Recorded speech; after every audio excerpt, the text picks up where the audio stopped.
Man, I need to see that video. And another video I need to see. The Washington Commanders, 4-1 on the season. Another rookie, second pick overall, just like C.J. Stroud was last year, second pick overall for the Houston Texans, doing what he had done. It looks like Jayden Daniels is trying to do a lot of it, not as efficient yesterday as he's been in previous games. We're not looking for him to do 82% or better anyways, but they got the win nonetheless. But they played the Cleveland Browns, who are now in the dumpster. Deshaun Watson is among one of the worst quarterbacks in the NFL now. Just a couple weeks ago, he was making a comeback. He has to sit, man. He has to sit. He's walking off the field on fourth down. Coach wanted to go for it, but the quarterback's walking to the sideline like, I'm done, man. I mean, it was like 30-3 at the time or something. They end up having to kick a field goal. What's the point of kicking a field goal? You make it 30-6. But you know, if I'm the coach, man, I would be livid. Yeah. He would not see the field. I don't know if I would let him practice. I would tell him, sit your ass down. You're gonna quit on us, well, sit down over there. Yeah, man, that's bogus. 238 yards for Jayden Daniels. Not as efficient as I said, just going 14-25, so just a bit over 50% completion, but still getting the win. He's still learning along the way as well. And he's still running the ball and running this offense. And it was a pretty damn dominant win. But now you're looking at Cleveland. They probably were better off really signing for Joe Flacco again. I was listening to some of the storylines yesterday, and Joe Flacco was like, no one called him at all. When he did what he had done last year for Cleveland, he was sitting waiting for his phone to ring, and the only one to call was Indianapolis. And he wasn't even going to take, he was like, you know what? Why not? Because he had a relationship with the coach and all that stuff when he was that little bit of time in with the Eagles. And so he came along, and it looks like it worked out for him. But, man, Cleveland is a mess. Deshaun Watson will not be the same again, and that's just how it is. Whatever's going on in his head. I thought their defense was better than that, though.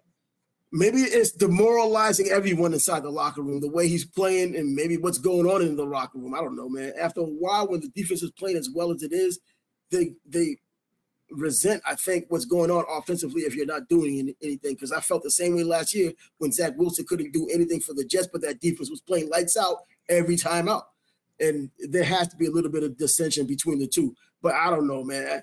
Watson has whatever's going on inside his head, whatever's going on off the field. Well, we know what's going on, and it's just being more and more added to it.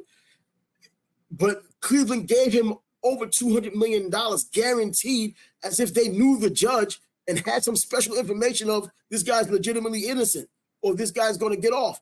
And there's still all of this nonsense going on. It's a bit murky. He's gotten off on some, not on others. There's more coming in, and his play is just suffering. He's just horrible right now.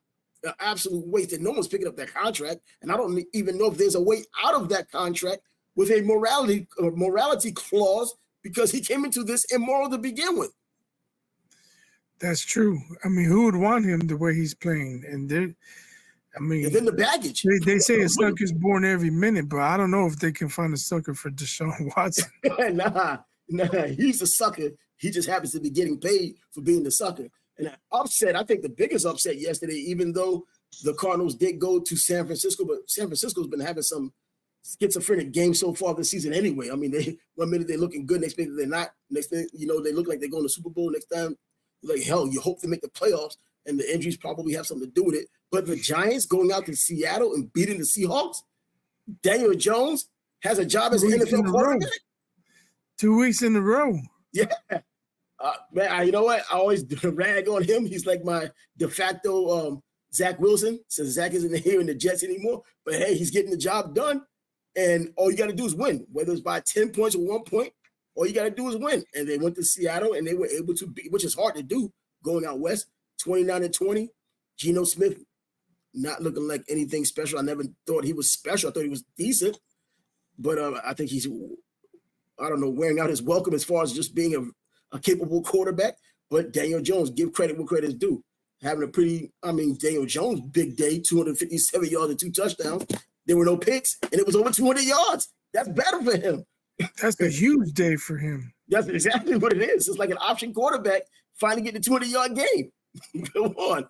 Imagine Jamel Holloway, 200 yards passing, I mean, I don't know if we can say he's turned the corner, but 2 weeks in a row, they said, what did the manager say in Major League?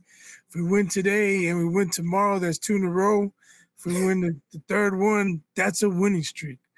If they win next week, they got a winning streak. You know what? And right now, looking at the NFC East, the Giants, I don't know what to really say about them. It looks like Washington's standing up, but we could see if they could fall down. But Dallas isn't doing anything special. You beat Justin Fields and the Pittsburgh Steelers. Dak doesn't necessarily looking like it. I'm not expecting him to get better. He is what he is.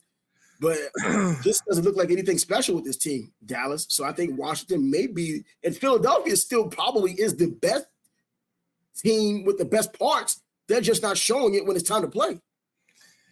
So I think this year's version of Dak Prescott is what we expected last year. Yeah, the picks. But he had less than 10.